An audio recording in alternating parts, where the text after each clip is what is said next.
Welcome to the channel for the future caretakers of resurrected species. Welcome to the Paleo-Zoo-Keepers Association. Oh, hello there. Welcome to the Paleo-Zoo-Keeper Association. My name is Austin. When we think of prehistoric animals, we often think of the biggest of the big.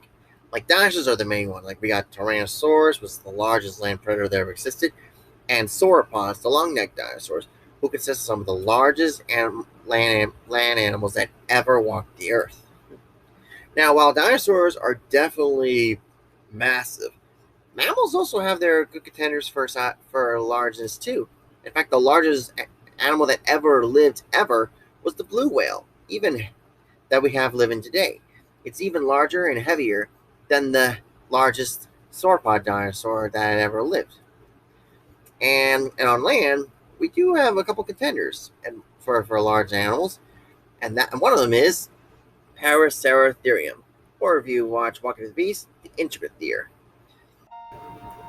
In height, this animal was basically 15.7 to 24.3 feet tall on the shoulder, and is estimated to weigh between 16.5 to 22 tons at the most, and about 12 tons at the least.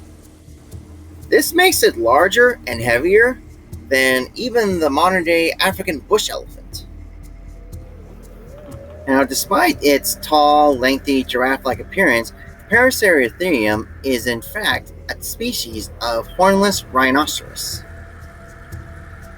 Of course, with all this in mind, this will make Paraceratherium not only amongst the largest land mammals that ever existed, but would make it the largest rhino species that ever lived, by quite a magnitude compared to the largest species of rhinos that live today. According to scientists, the Paraceratherium has lived from the early to late Oligocene, which is said to be between 34 to 23 million years ago, across the Eurasia, which would include but not limited to China, Turkey, Romania, Mongolia, India, Pakistan, and so forth.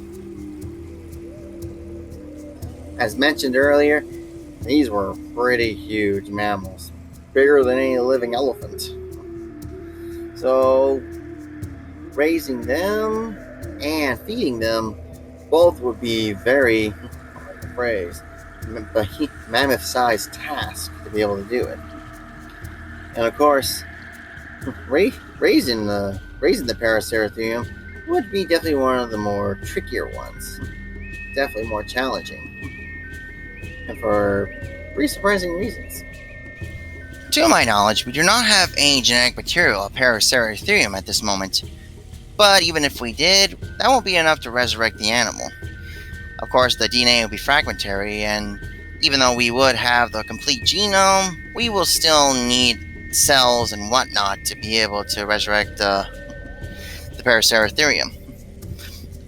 At this case, we'll most likely need to modify a living rhino cell, probably the greater Indian one-horned rhino, for example, with the DNA of the Paraceratherium, so we could be able to have cells that have Paraceratherium DNA. And the next few steps definitely gets more tricky. The rhino's reproductive system doesn't exactly make this part very easy.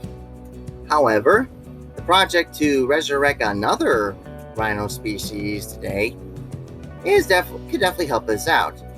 Right recently at the San Diego Zoo Safari Park, they were able to do an in vitro fertilization of southern white rhinos and be able to have the female carry the pregnancy to term. Which basically means is that they will on a petri dish, they will have the egg and the sperm meet, and then they will transfer the whole thing into the rhino's uterus, and then they'll go from there. So it's possible that this is until further technology has been developed, This is probably the best way to be able to do with Paraceratherium, especially like probably get the cells that have Paraceratherium DNA, one of them to convert into sperm, the other convert into eggs, and then do in vitro fertilization and put them into the uterus of a living rhino. Whether it could be the Indian or greater one-horned rhino or the southern white rhino, and go from there. But obviously, this is not a open and shut case in this part of the scenario. Obviously, the Paraceratherium is immensely larger than the largest species of rhino. For one thing, the Paraceratherium would have a long gestation period. The average gestation period for rhinos would be 16 months, basically 4 months over a year. But of course, with a large animal like Paraceratherium, it will probably be more akin to elephants, probably close to around 2 years. And even so, there's another issue. Well, one obvious giant issue. And that will obviously be its size, like huge size. And obviously, a big animal will produce a big baby. Now, while we don't exactly know what the size of a newborn Paraceratherium would be, but if we will have to guess, we could probably take inspirations from Walking with Beasts, which is also known as the Intricatheer. Now, according to the documentary, the baby Intricatheer that was in the program, it says be 1/4 of a ton. If we're going by short tons, like basically 2,000 pounds is a ton, then that would mean that 1/4 of that ton would be 500 pounds. And holy cow. To put that into perspective, the largest living species of rhino, the white rhino, their calves, when born, can weigh between 100 to 150 pounds. Now, when you compare that to Paraceratherium's 500-pound weight, that's 4 or 5 times heavier than the largest rhino's calf. So, yeah. Yeah, so even if we were able to reach this stage, having the southern white rhino, which is the largest living species of rhino today, as mentioned earlier, we're able to try to carry a Paraceratherium calf to full term. It will not go well for both animals. I don't think that the white rhino will have enough space in the uterus for that. And even if it did, 500 pounds, weighing it down would definitely be bad for legs, hips. Oh, it's just not good at all. And of course, a stressed animal would compromise the calf. But there is a way that this could be done. Mind you, this is not without risk, but it can be able to, in theory, minimize, relatively speaking, the risk for both the rhino surrogate mother and the Paraceratherium calf. Now, mind you, this technology is in its infancy, in its developing stage, but it's been having some good developments, and it's even been considered being used for modern day de-extinction projects, primarily with the woolly rhino. And what is that, you ask? Artificial wombs. Now, mind you, this is not unfamiliar to us in science fiction, like giant plastic or glass tubes filled with bubbling liquid that the fetus is in the middle of a clone or super soldier. Now, while that is definitely within the realms of science fiction, in reality, it's actually the artificial wombs that have been developed so far are in fact large plastic bags filled with fluid with the fetus inside, and through the umbilical cord, or where the umbilical cord would be, there is a tube that both gives nutrients and oxygen to the fetus and takes away all the fetus's waste products, just like it would in a real room.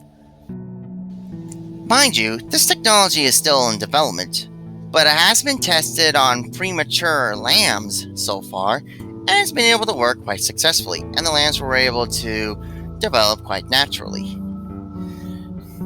Now, mind you, this technology has mostly been being developed to help with premature human infants, but there has been some interest in this technology to be used for resurrecting the woolly mammoth. In the case for the Paraceratherium calf, what will be done is that once the fetus has reached to a certain stage in its gestation,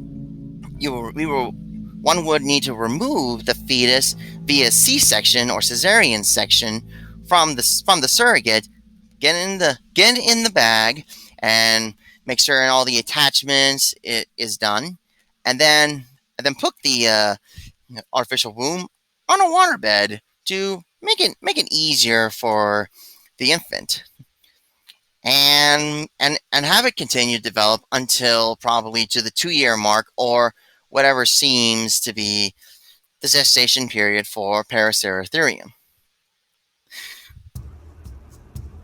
Now, in theory, this should be able to both assure the safety of both the Paraceratherium calf and the surrogate rhino mother. But this does have some risk.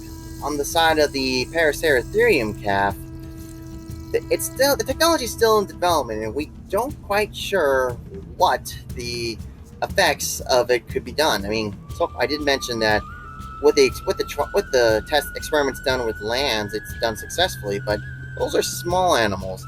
We don't know what's going to do with larger animals. That's why I included a waterbed idea for the Paraceratherium, because it'll probably be able to be easy for the calf that way.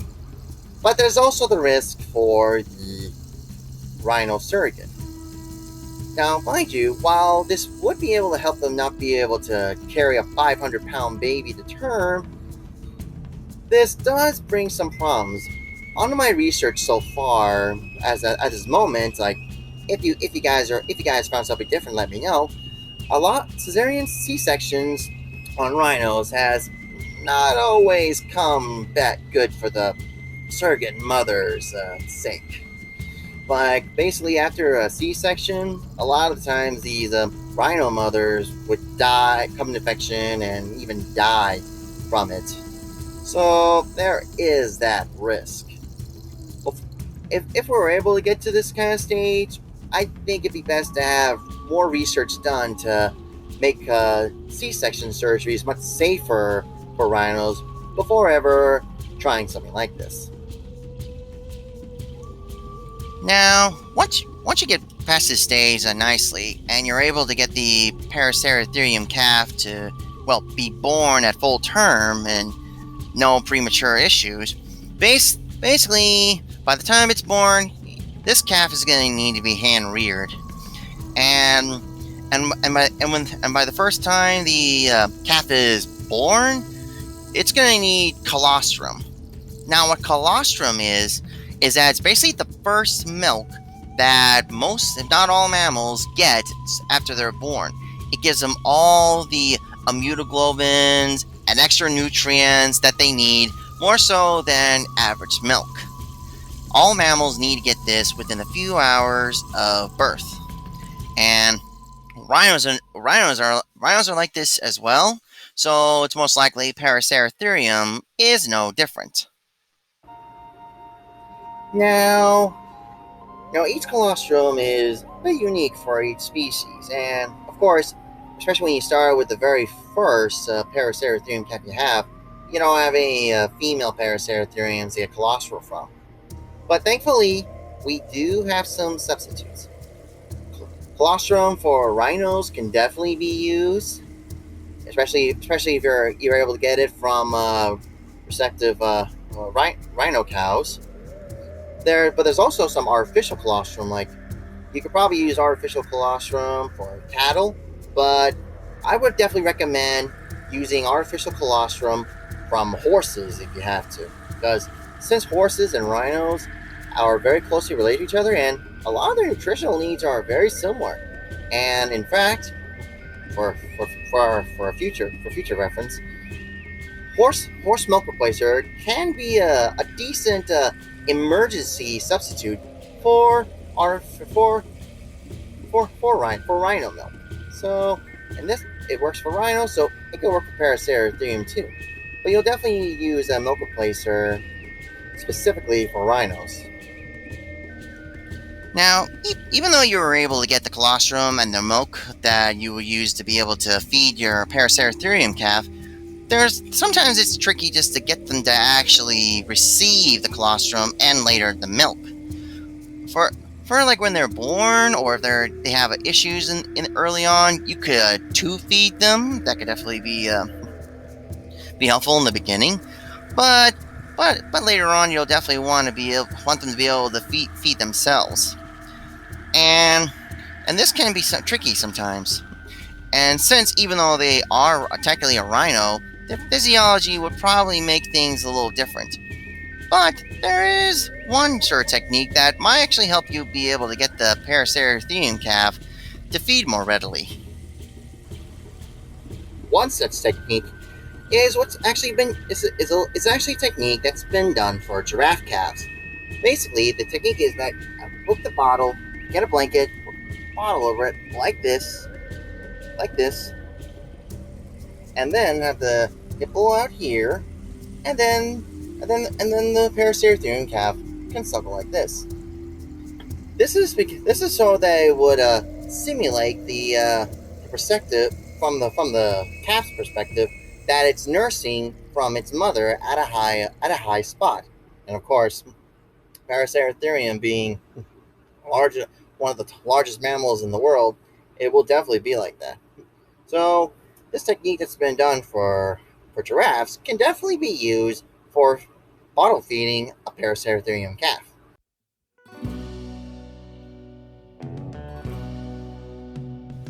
Now, with all this in mind, feeding, hand rearing, and bottle feeding the calf, even with all this, will still not be easy. Considering that what we know with rhino calves, you will need to be able to bottle feed them once every 2 hours in a 12-hour interval every day. So basically 6 feedings each day. And since we know from rhino calves that they will need to eat 15% of their body weight every day to be healthy and growing, with the Paraceratherium calf, let's say for example starting with the 500-pound birth weight, 15% of that would be 75 pounds, and convert that into gallons. Basically, every day, a Paraceratherium calf will eat 8.7 gallons of milk every day. And that amount would would probably increase more as the animal gets older. And while we definitely know with modern day rhino calves, they will usually get weaned at like 16, 18 months. The Paraceratherium calf, for all we know, it may be a little longer. So keep that in mind, but we'll work with what we know of rhino calves with this.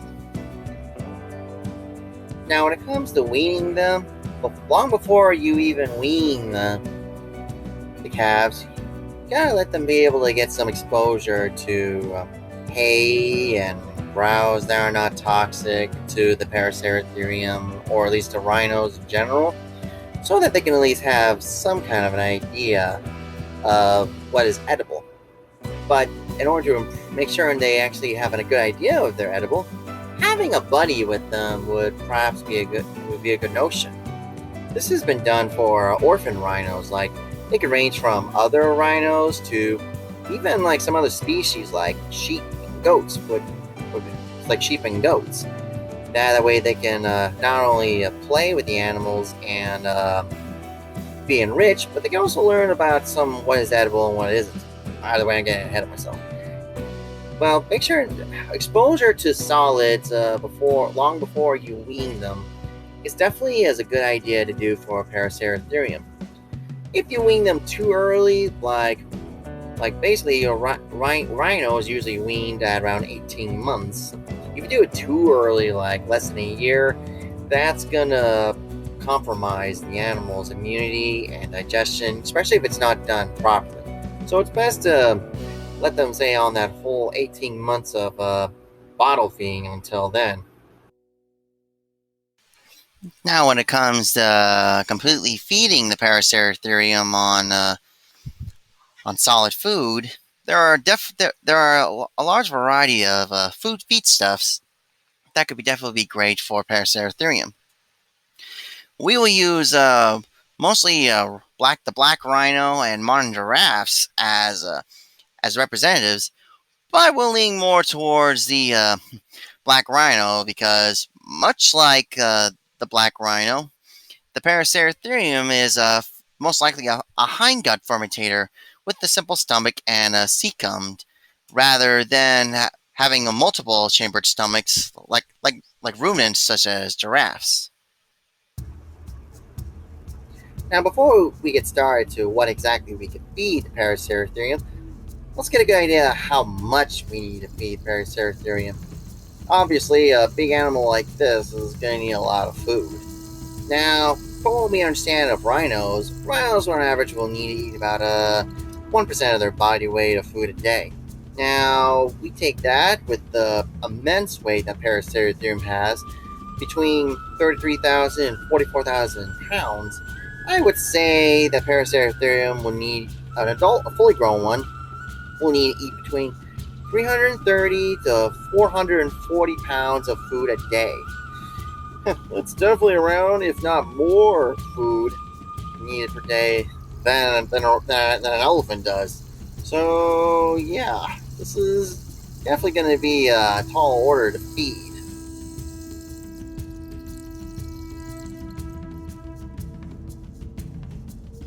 Now, obviously, for a large herbivore like Paraceratherium, hay would definitely be consisted of a large portion of its diet.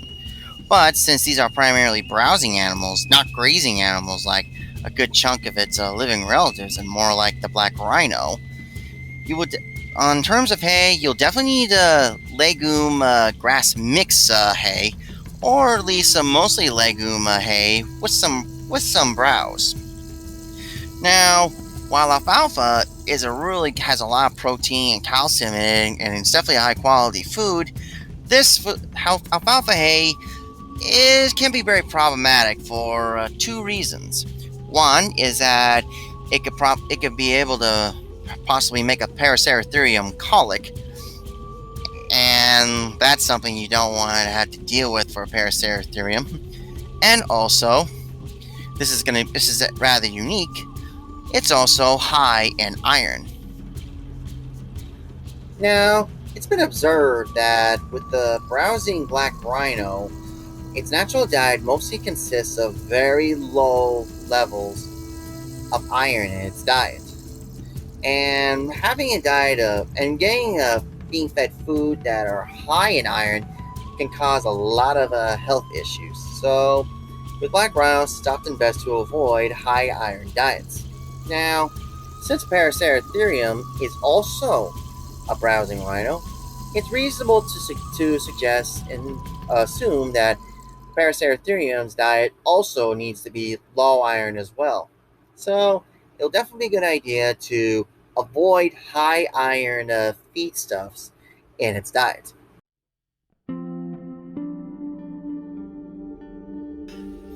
Now, as for pelleted feed often fed to browsing species, especially to rhinos, will definitely be a good feedstuffs to give. However, you might want to be cautious about using alfalfa pellets or anything that has soy in it. For while I'm uncertain whether this happens to black rhinos or similar species, but it has been known that the phytoestrogens that are found in commercially available alfalfa pellets have acted as a sort of birth control for the southern right rhinos. This is what the San Diego Zoo Safari Park has discovered.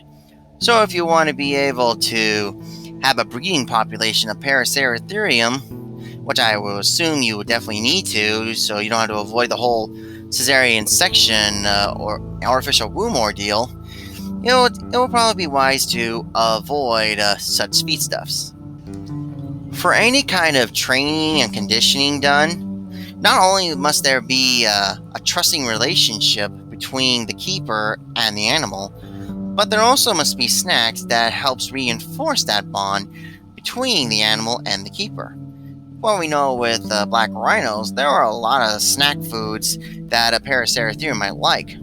This can range from fruit, vegetables, such as root vegetables, and probably even some other miscellaneous snacks, such as bread and applesauce. These would definitely be able to help out with that. And some of this can even help with administering oral medication. Applesauce has been used, molasses can probably be used, and putting the pills inside the fruit and vegetables could probably help as well. And since Paraceratherium is a browsing species, browse is also an essential part of a captive Paraceratherium's diet. The branches and browse in particular would give them nutritional needs that hay and grain, pelleted feed could not be able to provide. It also encourages them to display natural behaviors and so forth. And knowing which plants are toxic and which ones are not are important.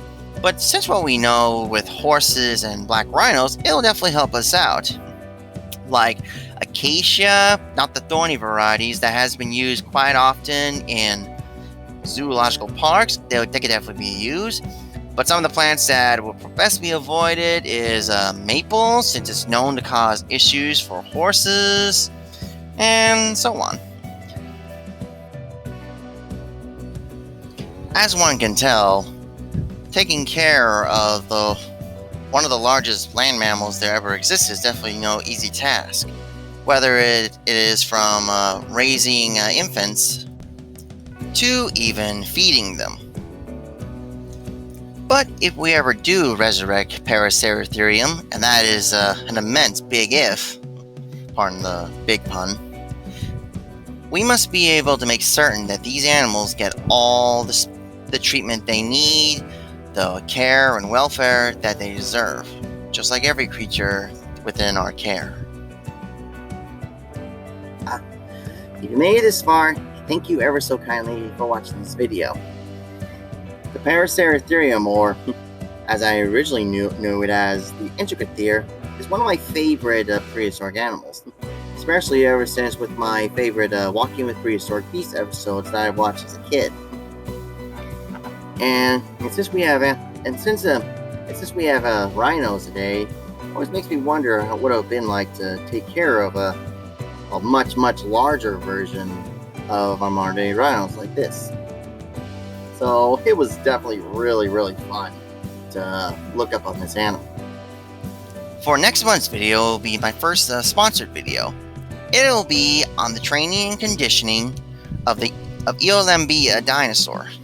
So this is definitely going to be a really fun video to work on.